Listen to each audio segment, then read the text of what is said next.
மாலை போட்டாங்க கல்ல போட்டாங்க ஐயா ஐயா யாராவது வாங்களே. தெரியாம விழுந்துருச்சு. Sorry aunty, sorry aunty. டேய் உன்னை எத்தனை தடவை சொல்லியிருக்கேன்? உங்க ஏரியால விளையாடக்கூடாதுன்னு சொல்லியிருக்கீங்க. அது இல்லடா, என்னை ஆண்டின்னு கூப்பிடாத, அக்கா கூப்பிடுறேன். ஆண்டி ஆண்டி பாலை கொடுங்க ஆண்டி, பாலை கொடுங்க ஆண்டி. என்ன சின்ன குழந்தை மாதிரி அழுதுட்டு ஆண்டி தெரியாம தான் பச்சு அதுக்கு அவ்வளவு தப்பு. பேட்டை நீ எப்படி என்கிட்ட வந்து பேட்டை வாங்குறேன்னு பாக்குறேன். உங்க அம்மா அப்பா வந்தா தான் நான் பேட்டை கொடுப்பேன். போகிறேன்.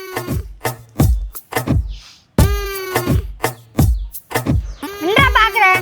போ போய் உங்க அப்பா அம்மா கூப்பிட்டு வா. ஃபுல் வீடியோ பார்க்க கீழ இருக்கிற லிங்கை கிளிக் பண்ணுங்க.